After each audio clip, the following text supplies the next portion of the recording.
저는 이 시간 교회의 광야는 아름답다라는 제목으로 주의 말씀 증거하겠습니다. 여러분은 미국에 살면서 유난히 길게 느껴지는 그런 시간이 있습니까? 저는 딱 떠오른 순간이 있어요. 2017년인가 교육자 수양회를 갔다가 유타주쯤을 이렇게 지날 때였습니다. 갑자기 몸 안에서 화장실을 빨리 가야 된다는 신호가 마치 파이어 알람처럼 요란하게 울리는 걸 느꼈습니다. 오늘은 제가 부임 설교이고 또 거룩한 주일이기 때문에 최대한 이 상황을 품격을 갖춰서 정제된 언어로 한번 설명을 해보도록 하지요. 여러분, 원래 배출이라는 게요, 몸의 균형을 맞추기 위한 건데 제가 대책 없이 많이 마셔버린 커피가 결국 화근이 됐던 거죠. 워낙 한적한 곳이었기 때문에 화장실도 없고 몸은 꼬이고 식은 땀은 나고 1초 1초가 매우 길게 저에게 다가왔습니다. 너무 거기에 몰입하면 안 되겠다 싶어서 정신을 딴 데에 돌리려고요, 이 상황을 최대한 객관화시켜 보려고 제가 노력을 해봤어요. 체내에 해로운 요소와 암모니아가 있는데 이것이 혈액에 있다가 신장에서 걸러지고 그다음에 사구체를 거쳐서 요새관으로 흘러들면 이것이 방광에 쌓이게 되고 적정량이 모이게 되면 배출을 해야 되는데 난 단지 그 상황 가운데 있을 뿐이야 라고 스스로를 생각했던 것이죠. 그러면서 이 시간이 그저 빨리 지나가기만을 미니밴 맨 뒷좌석에서 기도하고 또 기도했습니다. 그런데 하필이면요, 그때 운전자가 속도를 좀처럼 내질 않는 겁니다. 제한 속도를 다 지키면서 가는 거예요. 목사님 좀 빨리 좀 가주세요 라고 말을 해도 속도를 높이질 않더라고요. 여러분, 때로는 투철한 준법 정신이 누군가를 위험에 처하게 할 수도 있습니다. 그런데 너무나 역설적이게도 유리창 바깥에서 펼쳐지는 그 유타주의 아름다운 평원, 하지만 저에게는 그저 넓은 화장실처럼 보였을 뿐입니다. 성인이 한 번에 최대 배출량이 500에서 600cc이지만 그때 제 심정은요, 그 온 대지를 적시고도 남을 만큼 엄청난 양의 물이 제 가녀린 방광 안에 있는 것 같은 그런 느낌이었어요. 그 위기 상황 가운데서 저를 구해준 게 뭔지 아십니까? 이건 몸의 균형을 유지하는 유익한 과정이야 라든지, 또는 남자는 여자보다 요도관이 길기 때문에 더 오래 참을 수 있어 라는 것이 아니었습니다. 구글맵을 막 찾아보던 한 목사님이요, 저에게 이렇게 말했어요. 목사님, 조금만 참아요. 이제 조금만 더 하면 마을 2개만 더 지나면 주유소가 나옵니다 라고 했어요. 사실 이게 30분이었습니다. 하지만 마을 2개, 딱 2개만 참으면 된다는 그 말에 저는 간신히 비로소 버틸 수 있었습니다. 어떤 분에는 이것이 그냥 마냥 재밌는 이야기일지 모르겠지만요, 전 실제로 그 이후에 트라우마가 생겨서 미니밴 맨 뒷자리에 앉는 것을 매우 싫어합니다. 사실 사람이라는 게 그렇죠. 아다르고 어다르다고 어떻게 말하느냐가 곧 메시지이죠. 우리가 마트를 가도 10불이라고 쓰지 않고 9불 99전이라고 쓰는 것도 그와 같은 이유 아니겠습니까? 만약 그때 누군가가 저에게 목사님 아직도 한참 남았어요, 이 30분을 늘려서 1800초 남았어요 이랬다면 아마 대참사가 일어났을지도 모를 일입니다. 이럴 땐 최대한 짧게 느껴지도록 말을 해야겠죠. 반면에 격려가 되는 말은 최대한 길게 느껴지도록 말해야 할 겁니다. 제가 군목사역을 할 때도요, 병장을 상담할 때는요, 이제 4달밖에 안 남았네, 우리 끝까지 잘 화이팅 합시다 라고 했던 반면에 이등병을 상담할 땐 무려 지금 180일이 지났어요 형제, 우리 끝까지 잘해봅시다 라고 말했다는 것입니다. 그런데 성경도 그렇습니다. 힘든 기간은 가능한 작은 숫자로 말하고 격려가 되는 기간은 최대한 큰 숫자를 써서 길어 보이도록 하는 것이죠. 특히 요한계시록은 유난히 숫자가 많이 나오는 책인데요, 오늘 6절에서 바로 그러한 방식을 사용하고 있습니다. 그 여자가 광야로 도망하며 거기서 1260일 동안, 한 여자가 광야로 갔는데 거기서 1260일을 있었더라는 것입니다. 성경은 우리가 처음에 기록한 성경에는 아라비아 숫자로 쓰지 않았죠. 그러니까 이것을 쓰려면 저렇게 다 글자로 1262일이라고 써야 됐습니다. 아니, 이것을 좀 짧고 간결하게 그냥 종이값 안 들게 그냥 42달 해도 되지 않겠습니까? 이 1260일을 월 단위로 하면, 즉 먼뜰리로 하면 42개월이거든요. 그냥 42달 하면 좋지 않습니까? 깔끔하고 딱 들어오잖아요. 그런데도 굳이 이렇게 한 이유가 무엇일까요? 그것은 이 기간이 가능한 길어 보이도록 하게 하기 위해서였어요. 1260일과 42달, 정말 어감이 다르지 않나요? 실제로 계시록의 다른 곳에서는요 42달이라고 쓴 기록이 있습니다. 좀 힘든 시간들, 예를 들어서 계시록 11장에 나오는 것처럼 성전 마당이 이방인에게 짓밟히는 순간이라든지 13장에 짐승이 신성 모독을 하도록 허용된 기간을 말할 때는 42달이라고 썼습니다. 짧게 느껴지도록, 그래서 그쯤이면 견딜 수 있겠다 싶을 정도로 기록했다는 것이죠. 왜입니까? 요한계시록은 성도를 위로하고 격려하기 위해 쓰여진 책이기 때문에 그렇습니다. 그런데 이 똑같은 기간을 이번에는 길어 보이도록 쓴 것이에요. 더군다나 광야에서 보내는 시간인데도 말이죠. 결론부터 말하자면 이 1260일은 교회가 이 땅을 살아가야 되는 시간입니다. 예수 그리스도의 승천부터 재림까지의 기간이 바로 이 1260일로 상징되고 있는 것이죠. 그런데 당시 상황이 어땠습니까? 박해 가운데 있었습니다. 그런데도 이 요한 사도는요 42개월이 아닌 1260일이기를 고집했던 것입니다. 즉 광야 같은 고난 속에서도 이 안에 담긴 무엇으로 인해서 이 기간이 그저 힘들기만 한 것이 아니라 오히려 성도들에게 위로와 격려가 된다 확신했던 것이죠. 저는 지난 주일 7년 반 동안 사역했었던 교회에서 고별 설교를 했습니다. 그 자리에서도 제가 이 본문으로 설교를 나눴습니다. 그리고 이제 뉴욕 효신장로교회에서 담임 목사로서의 사역을 시작하면서 역시 동일하게 이 본문으로 설교하고자 합니다. 왜냐? 이 말씀은 교회가 어떠한 존재이며 어떠한 상태에 있는지, 또 그래서 우리가 어떻게 해야 되는지를 알려주는 본문이기 때문이에요. 한 사역을 마무리하고 그 지점에서 다시 새로운 도약을 하고자 하는 것이죠. 과연 무엇이 광야 가운데 있는 교회에게 소망을 주었던 것일까요? 빨리 지나가라 하는 시간이 아니라 오래도록 음미하고 또 고대하는 시간으로 만들었던 것일까요? 오늘 이 시간 교회의 광야를 아름답게 만드는 이유가 무엇인지 깨닫음으로써 우리 뉴욕 효신장로교회가 앞으로도 주님께서 귀히 쓰시는 교회로 발돋움하기를 주님의 이름으로 축복합니다. 오늘 본문에는 3명의 등장인물이 나와요. 여자가 낳은 아이, 그리고 큰 붉은 용입니다. 요한 사도는 먼저 한 여자를 우리에게 소개하지요.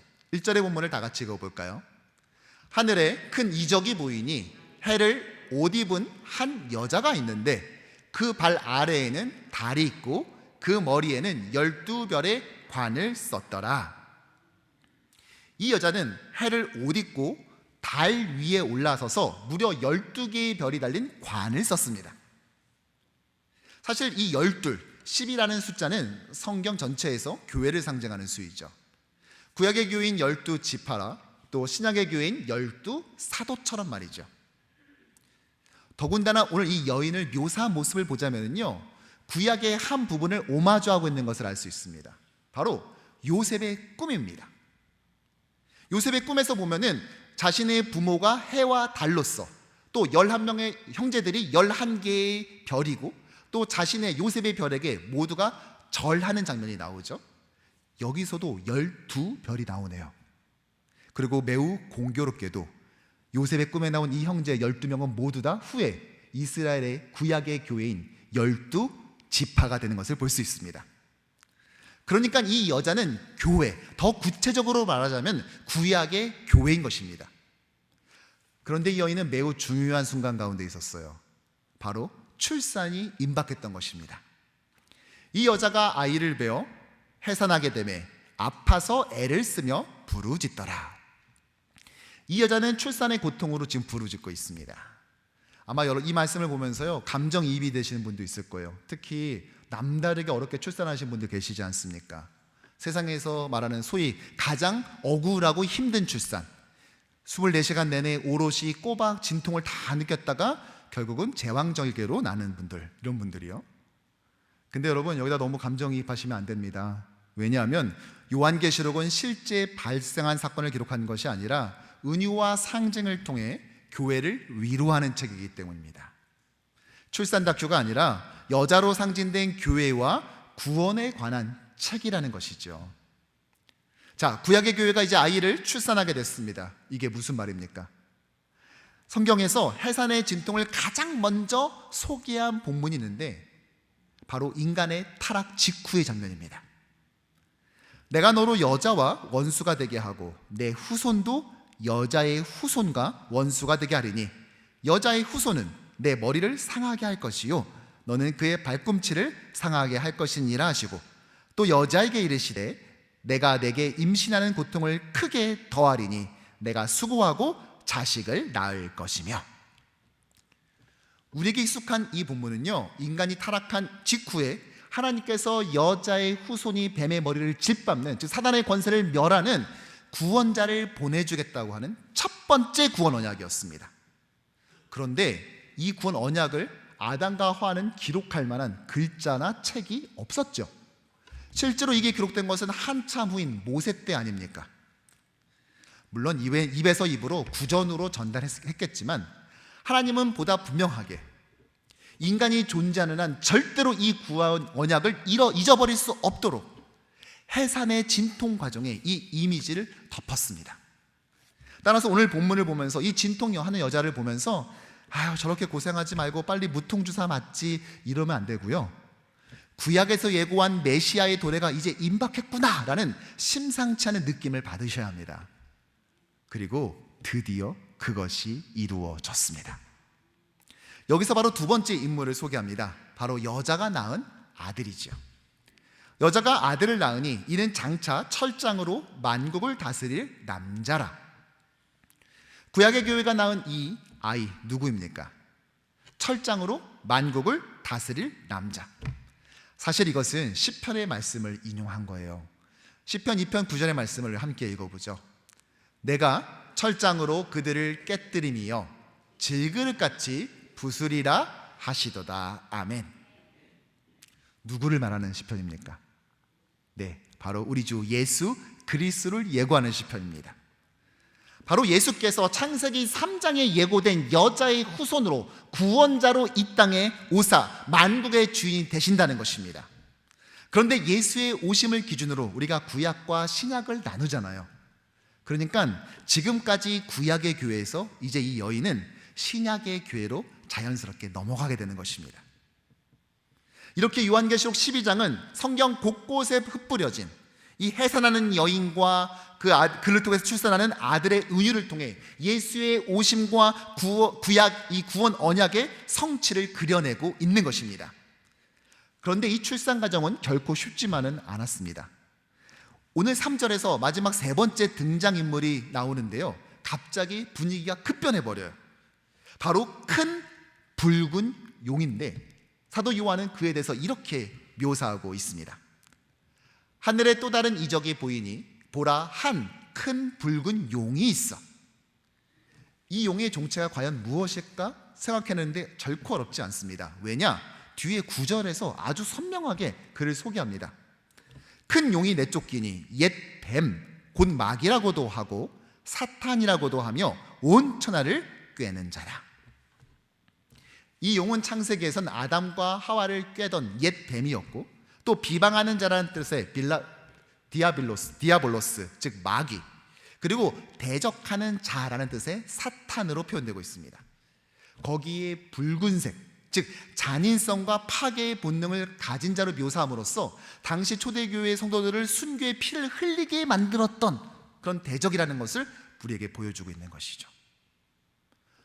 또한 이 큰 붉은 용은요 매우 기만적이고 강력했습니다. 머리가 7이요 뿔이 10이라.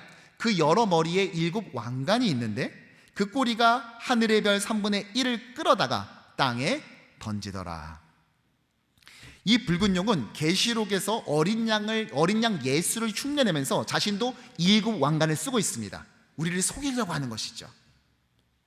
또 머리가 7이라고 했는데요, 이때의 머리는 지적 능력을 말하는 것은 아닙니다. 왜냐? 고대인들은 생각하는 것을 지적 능력이 머리에 있는 것이 아니라 가슴에 있다고 믿었기 때문이죠. 오히려 여기서는 통치권으로 해석하는 것이 더 적당할 것입니다. 강력한 통치권을 가지고 있다는 것입니다.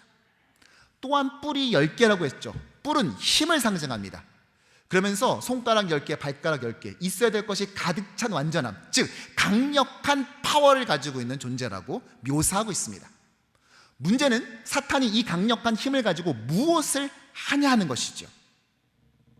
용이 해산하려는 여자 앞에서 그가 해산하면 그 아이를 삼키고자 하더니, 여러분, 지금 이 용이 노리고 있는 것은 누구죠?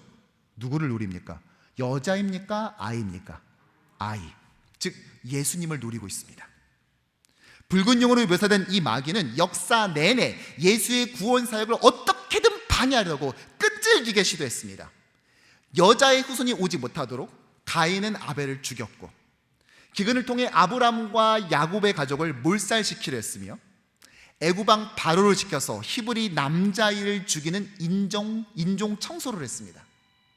사울왕은 국정을 뒷전으로 미루고 다윗을 죽이려고 날뛰어댔고, 헤롯왕은 2살 이하의 남자아이에 대한 유아 학살을 자행해버렸습니다. 이 모두가 다윗의 후손 예수 그리스도의 탄생을 저지하려 했던 사탄의 사악한 시도였습니다. 이 아이를 삼켜버리려 한 것이죠. 하지만 사탄의 계획은 우리가 아는 것처럼 철저하게 실패했습니다. 여자가 아들을 낳으니 이는 장차 철장으로 만국을 다스릴 남자라. 그 아이를 하나님 앞과 그 보좌 앞으로 올려가더라. 예수 그리스도는 이 땅에 오셨고 천국 복음을 선포하셨으며 12제자를 비롯한 교회를 이 땅에 심으신 후에 하늘로 올리셨습니다. 하나님의 구원 언약이 성취된 것이죠. 자, 이렇게 예수님은 하나님 우편에 가셨고, 문제는 여전히 이 땅에 남겨진 여자, 교회인 것입니다. 오늘 본문에 나오진 않았지만 이 뒤를 이어서 자신의 계획이 실패한 것을 알아챈 마귀는요, 이 땅에 남겨진 여자, 이 교회를 어떻게든 핍박하려고 공격을 시도합니다. 이것이 바로 예수의 승천 이후에 이 땅에 남겨진 교회의 상황인 것입니다. 요한 사도는 그래서 요한계시록의 1차 독자인 소아시아 7교회에게 이 편지를 보냈던 것이죠. 그럼 지금 교회는 어떠한 상황이라고 말하고 있습니까? 우리 6절의 말씀을 같이 보시죠. 그 여자가 광야로 도망하며 거기서 1260일 동안 그를 양육하기 위하여 하나님께서 예비하신 곳이 있더라. 아멘. 여자, 즉 신약의 교회는 광야로 도망했는데 거기서 1260일을 보냅니다. 자, 여기서 제가 서론에 말씀드린 요한 사도의 숫자 메시지가 등장해요. 먼저 당시의 교회의 상황을 좀 살펴보죠. 계시록을 기록한 것은 AD 95년에서 96년입니다. 따라서 제국에 의한 조직적 박해가 일어난 지 이미 30년이 지났습니다. 너 예수 믿어? 그럼 죽어야지 라는 사회적 공감대가 형성된 게 이미 한 세대가 지났다는 것입니다. 거기에 당시 황제 도미티안은 유명한 장군 출신이었던 자기 아버지나 또 형과는 달리 군에 간 경험이 전혀 없고 어떤 업적도 없었습니다. 그래서 더 폭력적인 통치를 일삼았어요. 도미누스 앳 데우스, 도미티안 황제는 하나님이시면서 나의 주인입니다라는 황제 숭배 고백을 강요했습니다. 대부분의 사람들이 다신론자였었던 그 당시 사람들에겐 이것은 전혀 마도되지 않았지만, 근데 문제는 주는 그리스도시요 살아계신 하나님의 아들이라 고백했었던 기독교인들에게는 이것은 삶과 죽음을 나누는 경계로 작용했죠. 뿐만 아니라 황제 숭배를 고백한 기독교인들은 제국에 대한 충성심이 없는 자들로 매국노로 매도되어서 자신의 공직과 일터에서 쫓겨났고, 길드와 같은 협동조합에서 배제되어서 점점 경제적으로도 피폐해지고 말았습니다. 또한 악랄한 것이 로마 제국은 기독교인을 밀고 한 자에게 그 기독교인의 재산의 절반을 주었습니다. 따라서 밀고자 대부분은 먼 사람이 아니라 자신의 가족, 친구, 지인들이었다는 사실이에요. 이 과정에서 어떤 이들은 믿음을 떠나기도 했지만 많은 그리스도인들은 세상의 안식과 평안을 포기한 채 체포당하거나 죽임을 당하고 살았지만 죽은 것 같은 삶을 감당했습니다. 자, 이런 상황에서 요한이 계시록을 보내면서 지금 이 기간을 어떻게 묘사했다고요? 1260에 42달이라 줄여 말할 수 있음에도 불구하고 1260일 오히려 늘려서 표현합니다. 무슨 말입니까? 요한이 보기엔 지금 교회가 처한 이 상황이 그저 고통의 시간이 아닌 위로와 격려의 시간이라는 것입니다. 여러분 어떻습니까? 요한의 이 판단에 선뜻 동의가 되십니까? 흔히 이 땅의 삶을 우리가 광야에 비유하곤 하죠.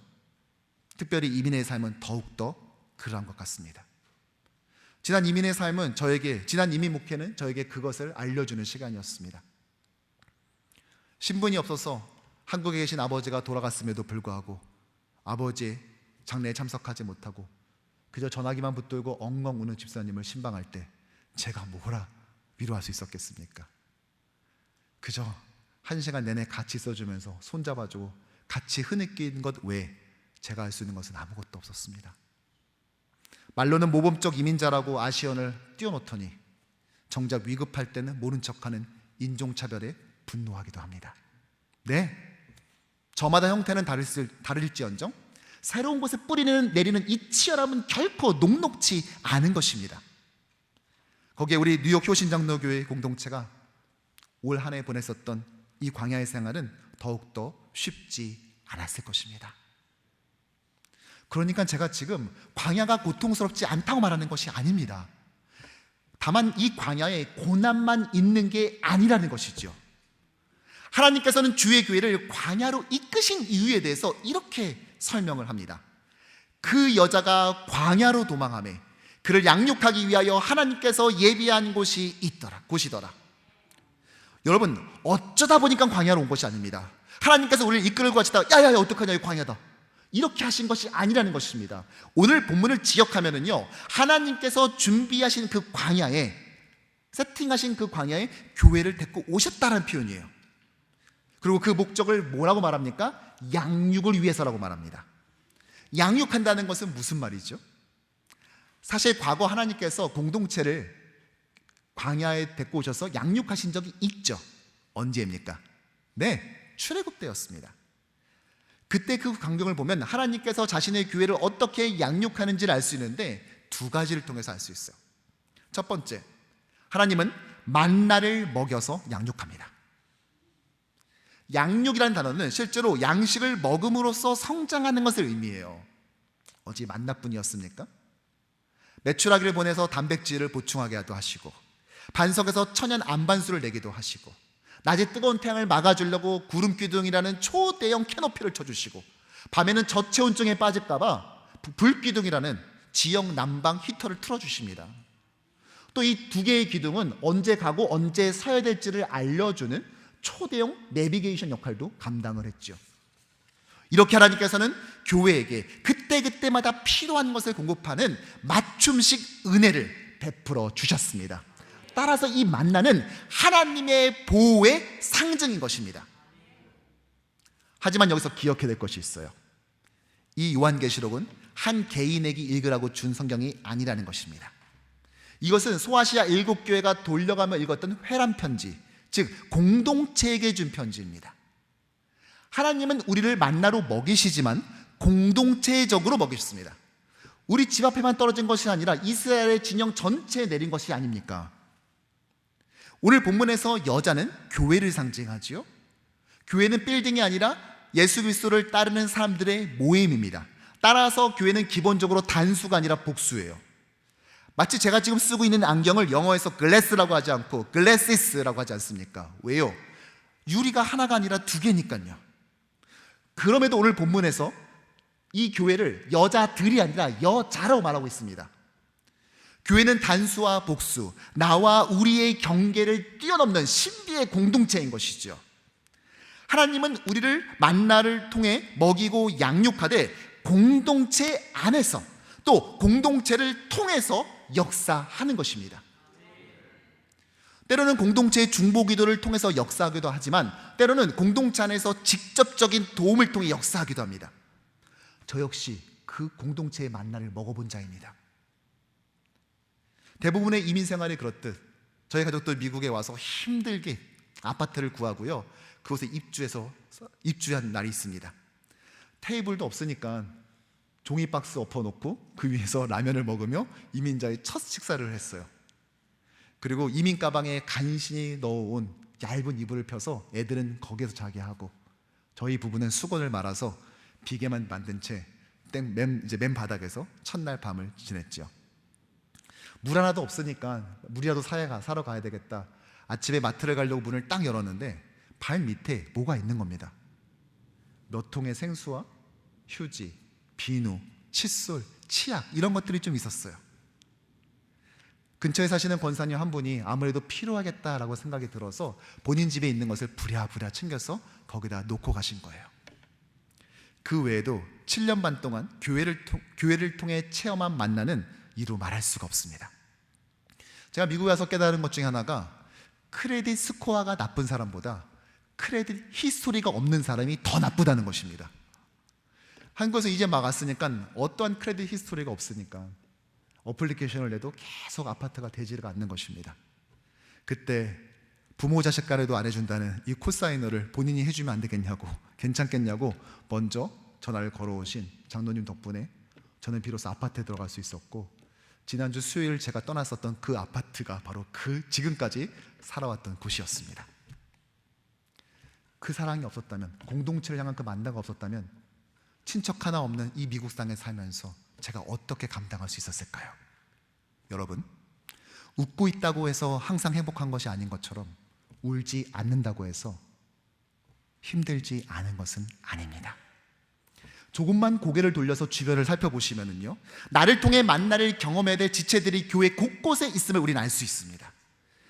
우리는 주의 교회를 허무는 자들이 될 것이 아니라 이렇게 세우는 자들이 되어서 교회가 만난 이 광야를 아름답게 만들어 가야 하는 것입니다. 저희 가정 역시요, 부족하지만 이 엄청난 만나를 공동체를 통해서 받았으니까 어떻게 좀 흘려보낼 수 있을까를 고민했었어요. 팬데믹이라는 난생 처음 만나본 새로운 타입의 광야가 시작되고, 성도들 중에서도 코로나에 걸렸다는 소식이 들려왔습니다. 참 이게 고역한 질병인 게, 다른 질병은 목사가 신방하고 기도할 수 있지만 이 질병은 그마저도 허용하지 않는 질병이었습니다. 어떻게 이 팬데믹의 광야에서 만나를 경험할 수 있을까 고민하다가 한 가지 아이디어를 냈어요. 저희 교구에서 어떤 분이 확진 판정을 받으면요, 제가 와이프한테 전화해서 여보 준비하세요 라고 합니다. 그럼 아내가 미역국을 끓여놔요. 그럼 제가 퇴근하면서 픽업을 해서 그 집사님 집에 딱 갖다 놓고 차로 좀 떨어진 곳에서 숨어서 이렇게 전화를 합니다. 집사님 잠깐만 나와주세요.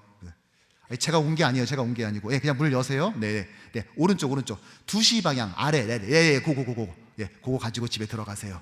잠깐 기도합시다. 그러면서 원격 신방을 진행했어요. 그마저도 힘든 경우에는 하나님께서 이 미국 땅에 허락하신 일반 계시의 은총 아마존을 통해서 비타민C를 오도해드렸습니다. 지난 2주간 성지순례를 다녀왔는데 성지순례 출국 전날에도 한 곳을 이제 오도해드리고 갔습니다. 저희 가정만의 만나 프로젝트인 것이죠. 하지만 단 한 번도 의무감으로 했던 적은 없습니다. 교회 공동체를 통해 받은 그 감당할 수 없는 분에 넘치는 사랑을 어떻게든 갚아보려고 하는 노력이었을 뿐이죠. 우리 역시 그렇지 않습니까? 주께서 우리에게 베풀으신 그 은혜를 어떻게 설명할 수 있을까요? 우리가 갚는다 한들 갚을 수 있겠습니까? 아니, 존 스비치에 가서 대서양에다가 물 한 컵 붓는다고 대서양의 수위가 올라갑니까? 아니라는 건 저도 알아요. 하지만 어떻게 가만히 있을 수 있습니까? 이 사랑을 받았는데. 우리가 받은 이 만나를 내 주변에 흘려보내야 된다는 것입니다. 그렇게 함으로써 우리는 이 교회의 광야를 더욱더 아름답게 만들어갈 수 있다는 것이지요.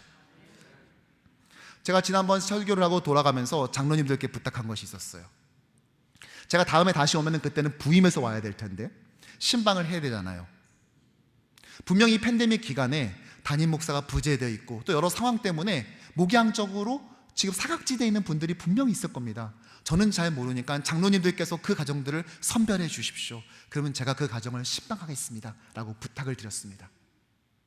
여러분, 만일 교회를 통해 하나님의 만나를, 그분의 보호를 경험받을 때 우리의 이민 생활은 빨리 지나가라 하는 42개월이 아닌 오랫동안 계속됐으면 좋겠다라고 하는 1260일이 될 줄로 믿습니다. 두 번째자 마지막으로 하나님은 광야에서 주의 교회를 말씀으로 양육합니다. 과거 이스라엘을 광야로 부르신 이유에 대해 신명기는 이렇게 말을 해요. 우리 함께 읽어보자. 또 너도 알지 못하며 내 조상들도 알지 못하던 만나를 내게 먹이신 것은 사람이 떡으로만 사는 것이 아니요 여호와의 입에서 나오는 모든 말씀으로 사는 줄을 내가 알게 하려 하심이니라. 아멘. 구약의 교회 이스라엘을 광야에서 만나만 먹이신 것이 아니라 하나님께서는 말씀으로 순종을 훈련시키셨습니다. 왜입니까? 이기게 하기 위해서요. 오늘 우리가 읽진 않았지만요, 본문 다음에 교회의 영적 전쟁과 승리에 대해서 이렇게 말합니다. 또 내가 들으니 하늘에 큰 음성이 있어 이르되 이제 우리 하나님의 구원과 능력과 나라와 또 그의 그리스도의 권세가 나타났으니 우리 형제들을 참수하던 자 곧 우리 하나님 앞에서 반납 참수하던 자가 쫓겨났고. 교회는 승리하게 되는데 어떻게 승리합니까? 하나님의 말씀을 통해 승리합니다. 왜요? 예수 그리스도께서 십자가와 부활을 통해 승리를 성취하셨고 성경은 바로 그 예수를 증거하고 있기 때문입니다. 사실 요한계시록을 읽은 이 편지를 읽은 교회들은요, 이것을 읽고 난 다음 영적 싸움에서 승리했습니다.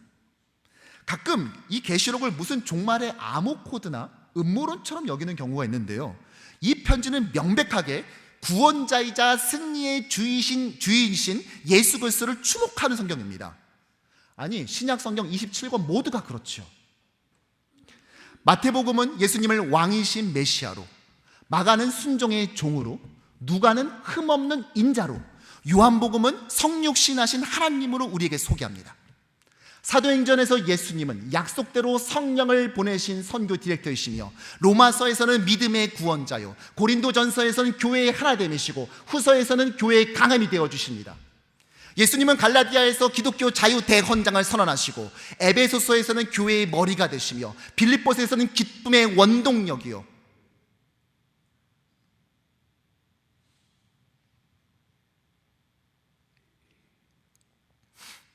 골로새서에서는 진리의 수호자가 되시고 데살로니가 전서에서는 재림의 주요, 후서에서는 재림의 참된 인도자를 우리에게 하십니다.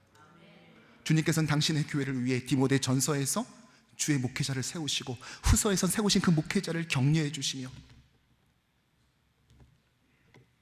디도서에선 성도의 경건 되시고 빌레몬서에선 성도의 화목 되시며 히브리서에서는 영원한 큰 대사장이시고 야고보서에서는 살아있는 믿음이 되어주십니다. 예수님은 베드로 전서에서 현재 고난의 위로자가 되시고 후서에서는 미래 고난의 격려자가 되어주시며 유다서에서는 진리의 해독제이시고 요한 1, 2, 3서에서는 하나님의 사랑 되시며 마지막 요한계시록에서는 다시 오실 신랑이요 승리의 어린 양으로 우리에게 계시되고 있는 것입니다. 따라서 교회는 반드시 이 광야에서 말씀하시는 하나님을 만나야 합니다. 저는 지난주 성지순례를 다녀오면서 남대가 좀 다른 마음으로 갔어요. 왜냐? 이것이 이 마지막 사역을 끝내고 나면 이제 담임 목사로 부임해야 되겠기에 그 한 곳을 방문할 때마다 내가 가서 어떠한 목회를 해야 될지를 그곳에서 고민하다 왔습니다. 바울 사도가 2차, 3차 전도 여행을 통해서 세웠던 그 아름다운 교회들은요, 가보니까 다 돌들이에요. 넘어진 돌, 세워진 돌, 삐뚤어진 돌, 비스듬한 돌, 이런 돌들이 남아있더라고요. 제가 그곳에 서서 기도하면서요, 한 가지 결심한 게 있습니다. 나는 선택해야 되겠구나. 유적을 남길 것인가? 신앙의 유산을 남길 것인가? 여러분, 어떻게 하길 원하십니까? 우리가 유적이 아닌 신앙의 유산을 남기길 원하신다면요, 우리는 부모 세도가 먼저 하나님의 말씀을 훈련하고 깨달아야 합니다. 성경에는 단 한 번도 자녀 세대의 신앙교육을 주일학교 전도사님들에게 맡긴 적이 없어요. 이것은 오롯이 모두 다 저와 여러분들의 몫이라는 것입니다. 우리가 우리의 자녀와 손주들을 신앙으로 가르쳐야 될 그 귀책 사유가 우리에게 있다는 것입니다. 교회가 광야로 간 주 목적이 무엇이죠? 도망이 아니라 양육입니다. 즉 교회는 사단의 권세가 무서워서 지금 숨어 있는 것이 아닙니다. 재림 때까지 어디 처박혀서 벌벌 떨고 있는 그런 나약한 존재가 아닌 것입니다. 교회는 결코 생존을 목적으로 하지 않습니다. 교회는 자라나며 성장하고 싸워서 이기는 것을 목표로 합니다. 그러기 위해 교회는 더욱더 철저하게 말씀을 붙잡는 노력을 기울여야 합니다. 여러분, 우리 교회의 잠재력은 어디 있습니까? 퀸즈를 관통하는 노던 블러버드에 있는 이 로케이션입니까? 아니면 우리의 퍼슬리티입니까? 아닙니다. 우리의 잠재력은 이 말씀을 듣는 갈급함과 간절함이 있습니다. 제가 지난번 설교를 마치고 돌아갔을 때 많은 성도들이 저에게 물어봤어요. 목사님, 가시는 교회는 어떤 교회예요? 라고 물어봤어요. 제가 어떻게 소개했을까요? 단 한 번의 예외 없이 제가 이렇게 말했어요. 제가 가서 3번의 주일 설교를 하고 또 특세를 인도해 봤는데 말씀에 대한 갈급함과 간절함과 열망함과 그 따뜻함이 있는 교회라고. 그래서 잠재력이 정말 무궁무진한 교회라고. 그래서 나만 잘하면 된다고 라고 제가 말했습니다. 저는 그래서 이곳에 부임했습니다. 우리가 가지고 있는 이 잠재력, 이 말씀을 듣는 좋은 마음의 심성들, 말씀을 열망하는 그 자세, 그것이 우리 효신 장로교를 다시 한번 일으켜 세우사 하나님께서 귀하게 쓰시는 이 지역의 리딩 처치로서 발돋움하게 될 잠재력의 근원이 될 줄로 믿습니다. 그래서 앞으로 말씀을 배우고 익히며 훈련하는 교회를 조금씩 늘려가요. 결국은 이기는 교회로 세워나가려 합니다. 또한 주일 예배뿐만 아니라 수요 예배와 또 토요 새벽 예배 등 말씀을 듣는 자리에 여러분 가능하면 최대한 참석해 주시기를 권면합니다. 물론 이 미국에서 가장 치열한 도시에 우리가 살아가고 있습니다. 하지만 운전하기 바쁘다고 기름 넣을 시간이 없다라고 말할 수는 없지 않겠습니까? 예수께서 광야의 시험을 말씀으로 승리하셨듯이 말씀으로 훈련하여 이기는 교회, 승리의 깃발을 높이 드는 아름다운 광야 생활을 사는 여러분 되기를 주님의 이름으로 축복합니다. 말씀을 정리합니다. 시간은 원래 절대적이면서 또 상대적이에요. 야곱은 자신이 사랑하는 아내 라헬을 얻기 위해 7년을 수일처럼 보냈습니다. 자기가 좋아하는 시간은 빨리 가고 지루한 시간은 길게 가기 마련이죠. 사랑하는 성도 여러분, 지난 시간 올 한 해 여러분들이 뉴욕 효신 장로교에서 보낸 시간은 어땠습니까? 길었습니까? 짧았습니까?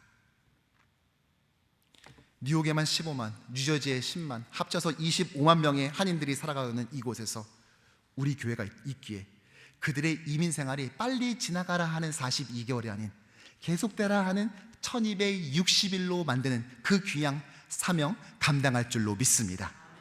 오늘 요한은 교회를 묘사하며 해, 달, 별, 그것도 모자라서 머리에 쓰는 관까지 동원해가면서 교회의 영광스러움을 묘사했는데요, 우리 효신장로교 역시 마찬가지입니다.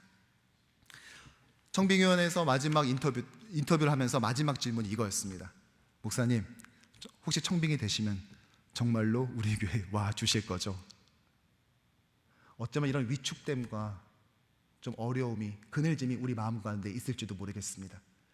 그 기간에 없었던 저는 감히 여러분들의 마음을 안다, 이해한다 말할 수는 없습니다. 하지만 사랑하는 성도 여러분, 교회의 영광은 처음부터 사람에 기댄 적이 없습니다. 사람에 의해 출처되지 않았기 때문에 사람에 의해 또 훼손될 수도 없습니다. 교회가 영광스러운 이유는 예수께서 교회의 주인이 되시기 때문입니다. 이 교회의 머리가 하늘과 땅의 모든 권세를 가지신 예수 그리스도이기 때문입니다. 그러므로 세상이 우리를 뭐라 부르든지 간에, 우리 스스로를 어떻게 평가하든지 간에 예수께서 십자가의 피로 값주고 사신 이 주의 교회는 영광스러운 존재이며 84년 4월 22일 우리 교회가 세워지고 지금까지 걸어온 지난 14,063일의 광야의 시간은 주님께서 친히 인도해 오신 시간인 것입니다. 저는 오늘 이 부임 설교를 하면서 여러분께 권면하고 싶습니다. 하나님은 구원 이후에도 여전히 교회를 광야에 허락하십니다. 아니, 친히 준비된 광야로 우리를 이끄십니다. 과거 이스라엘 광야로 이끄시고 또 세례받으신 예수님을 광야로 이끄셨듯이 이 땅에 남겨진 교회를 그것으로 초청하십니다. 하지만 교회 광야는 결코 어둡거나 괴롭지는 않습니다. 물론 때로는 붉은 용의 공격이 허용되긴 하지만 그럼에도 주의 교회는 결코 우습지 않습니다. 비록 대단하지 않은 하루가 지나고 또 별것 아닌 하루가 온다 할지라도 교회는 여전히 영광스러운 존재입니다. 이처럼 이 땅의 교회가 살아내야 할, 또 감당해야 할 이 광야가 아름다운 건 그 안에서 만나로 먹이시는 하나님의 사랑과 말씀으로 이기게 하시는 하나님의 승리가 있기 때문입니다. 과거 이스라엘 백성이 매일 아침 경험한 만나와 예수께서 3번에 걸친 사탄의 시험을 물리친 이 승리의 말씀을 이곳에서 경험할 수 있기 때문입니다. 저는 뉴욕 효신장로교회 제3대 담임 목사로 이 아름다운 광야를 함께 여러분과 걷게 된 것을 하나님 앞에 너무나 감사와 영광을 올려드립니다. 때론 예기치 못한 어려움도 있겠죠. 하지만 그 모든 미지수와 변수들을 기도하면서 또 압도하는 하나님의 은혜로 함께 이겨나갈 것입니다. 또한 광야에서 하나님께서 허락하실 그 놀라운 아름다운 이야기를 여러분과 함께 써나갈 것입니다. 바라기는 주께서 영광스럽게 만드신 우리 교회를 더욱더 뜨겁게 사랑하고 섬김으로써 하나님의 만나와 말씀, 그분의 보호와 승리를 맛보는 저와 여러분 되기를, 우리 공동체 되기를 주님의 이름으로 간절히 축원합니다. 기도하겠습니다.